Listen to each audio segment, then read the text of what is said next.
अस्सलामु अलैकुम वरहमतुल्लाह। हम लोग पढ़ेंगे आज हरकात, ज़बर, ज़ेर, पेश। इसको हम लोग बोलते हैं हरकत। हरकत और तीनों को अगर हम लोग बोलेंगे तो हरकात।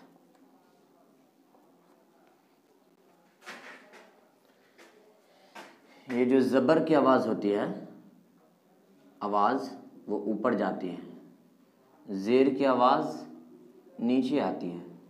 पेश की आवाज़ सीधे जाती है और होठ गोल होता है इसको पढ़ने में। और जब भी हम लोग इसको पढ़ते हैं तो बेगर खींचे हुए पढ़ते हैं। जितना जल्दी हो सके उतना जल्दी पढ़ते हैं। हर्फ के ऊपर जो होता है वो ज़बर होता है, इसको हम लोग ज़बर कहते हैं। ज़बर। हर्फ के नीचे जो होता है उसको हम लोग ज़ेर कहते हैं। हर्फ के ऊपर जो होता है लेकिन छोटा वाव के तरह होता है वो पेश है, इसको हम लोग पेश कहते हैं। पेश कहते हैं।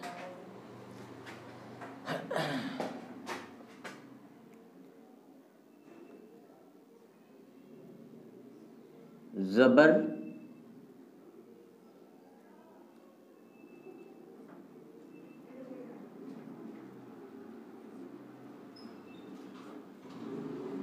ज़ेर,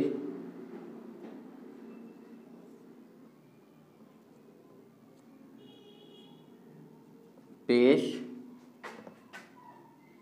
को हरकात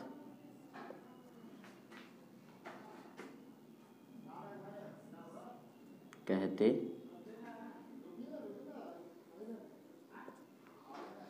ज़बर, ज़ेर, पेश को हरकात कहते हैं। अब इसको इंट्रोड्यूस तो करा दिया कि क्या कहते हैं, अब इसको पढ़ते कैसे हैं। तो ज़बर, ज़ेर, पेश को जल्दी पढ़ें। ज़बर, ज़ेर, पेश को जल्दी पढ़ें। फिर बोला जाता है कि थोड़ा भी ना खींचें। ये इसका डिफिनेशन और इसको याद रखना किस तरीके से पढ़ना है। ये बात जितना जल्दी हो सके उस तरीके से हम लोग इसको पढ़ेंगे। एग्जाम्पल बा पे लेंगे। बा ज़बर बा, बा ज़बर बा, बा ज़ेर बी। जितना जल्दी हो सके उतना जल्दी पढ़ेंगे। बा पेश बू। अब आवाज़ जहाँ तक देखी जाए तो हम लोग जब बा पढ़ रहे थे, बा ज़बर बा, तो आवाज़ ऊपर जा रहा था, बा ज़बर बा। और जब बा ज़ेर बी हम लोग पढ़ रहे थे तो इसकी आवाज़ जो थी वो नीचे आ रही थी, बा ज़ेर बी। और जब हम लोग बा पेश बू बोला तो आवाज़ सीधे गई और होठ गोल हुआ, बा पेश बू। तो ये तरीका है इसको पढ़ने का, ज़बर, ज़ेर, पेश। ज़बर जब बोलेंगे तो एक हरकत हो जाएगा, जब तीनों की बात करेंगे तो उसको हरकात कहेंगे।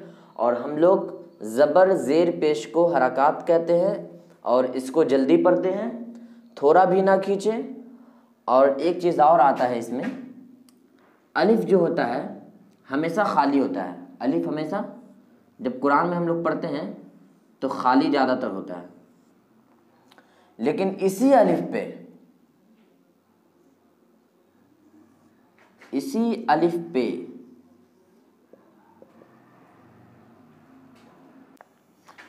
अलिफ जो होता है हम लोग का वो सीधा होता है, एक लकीर, इसको हम लोग सब जानते हैं अलिफ है।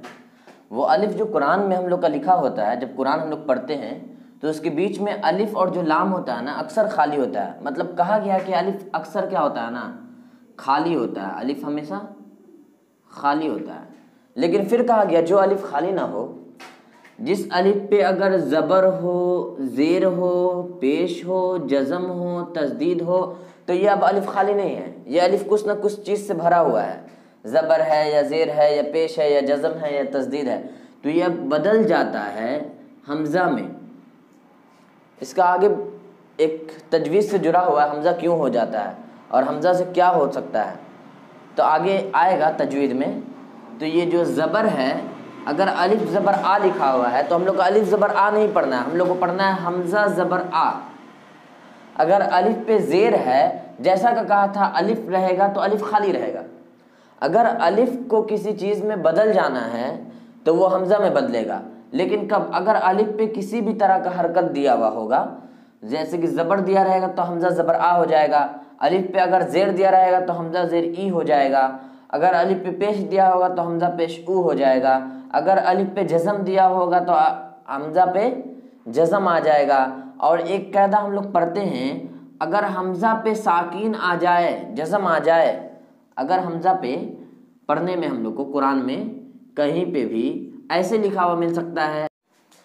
जब हम लोग कुरान में पढ़ते हैं तो एक हर्फ, दो हर्फ, तीन हर्फ, चार हर्फ मिलकर के एक कलमा बनता है। उसके बीच में अगर हमज़ा साकिना आ जाए, जैसे कि ता पे हमज़ा आ जाए और हमज़ा पे जज़म आ जाए, इस तरीके से हम लोग पढ़ सकते हैं। अगर बीच में हम एग्जाम्पल दे दें, इक़रा, हमज़ा क़ाफ, इक़, रा हमज़ा ज़बर रा। जब ये हमज़ा साकिना आ गया, यहाँ पे हमज़ा साकिना था, तो हमज़ा साकिना पे झटका होता है पढ़ने में, तजवीद में। तो हम लोग जब हमज़ा साकिना आया तो हम लोग क्या किया, झटका दिया, इक़रा। तो कुरान में कहीं भी अगर हमज़ा साकिना मिले तो हम लोग वहाँ पे झटका दे के वहाँ पे पढ़ते हैं। ये तरीका है पढ़ने का। और सबसे बड़ी बात, जो हम लोग कुरान में पढ़ते हैं ज़बर ज़ेर पेश, तो उसको हम लोग खींच देते हैं किसी भी हर्फ पे होता है तो। जैसे कि लिखा रहता है दाल ज़बर दा, रा ज़बर रा, सीन ज़बर सा, ये है दरसा, ज़बर ज़बर ज़बर, तीनों की आवाज़ जो है ना ऊपर जाएगी। और तीनों को जो है ना हम लोग जितना जल्दी हो सके उतना जल्दी पढ़ेंगे। क्यों? क्योंकि अगर हम लोग किसी भी एक को खींच देंगे तो वो अल्फाज और जो हर्फ जो मखारिज होगी वो गलत हो जाएगी। दरसा, तो हम लोग किसी को नहीं खींचा। अगर कोई पढ़ता है दरसा तो ये गलत हो जाएगा, क्योंकि ज़बर को वो खींच दिया। तो ज़बर को नहीं खींचना है, न ज़ेर को खींचना है। अभी तो हम ज़बर का दिखाएं। अगर यहाँ पे इस तरीके से वर्ड आ जाए, ये काफ, ये पेश, कु, ये राजरी और ये या ज़बर या, तो ये पेश भी आ गया, ज़ेर भी आ गया, ज़बर भी आ गया। तो पेश की आवाज़ तो सीधे चली गई, ज़ेर की आवाज़ नीचे आ गई, ज़बर है, ज़बर की आवाज़ ऊपर चली गई, ज़ेर की आवाज़ नीचे आ गई। तो कु, री, या। और जब आवाज़ की भी पता चल गया कि कु इधर आएगा, री नीचे जाएगा, या ऊपर जाएगा, आखिर हर्फ तो तीनों एक ही है, एक तरह का है, काफ, रा, या। अगर हर्फ को पढ़ेंगे तो काफ, रा, या, ना ये का हो रहा, ना ये कु हो रहा है, ना ये री हो रहा है, ना ये या हो रहा है। लेकिन ज़बर ज़ेर पेश जो हरकत है इसकी डायरेक्शन को बदलता है। जैसे कि काफ पे अगर पेश डाल हो गया तो कु हो गया, रा पे ज़ेर हो गया तो री हो गया, आवाज़ उसका नीचे कर दिया गया। और या पे अगर ज़बर हो गया तो या हो गया और उसकी आवाज़ ऊपर चली गई। लेकिन जो बात थी हरकत की, तो हरकत को हम लोग खींच के नहीं पढ़ते हैं, जितना जल्दी हो सके उतना जल्दी पढ़ते हैं। तो इसको जो पढ़ेंगे हम लोग तो पढ़ेंगे कुरिया, लेकिन बहुत सारे लोग पढ़ते हैं कुरिया, तो पेश को भी खींच दिए, ज़ेर को भी खींच दिए, या को भी खींच दिए। तो हम लोग को जब भी कुरान पढ़ना है तो देखना है जहाँ पे ज़बर ज़ेर पेश हो, ना ज़बर किसी से मिलता हो, मतलब अकेला पर्टिकुलर हो, अकेला, जैसे कि पेश किसी से नहीं मिल रहा है, अभी जज़म की बात नहीं हो रही है, तो अगर ज़बर ज़ेर पेश ऐसे दिखे तो हम लोग उसको खींचेंगे नहीं, जितना जल्दी हो सके उतना जल्दी हम लोग पढ़ेंगे। ये तरीका है, यही मखरज, यही तजवीद है कुरान की।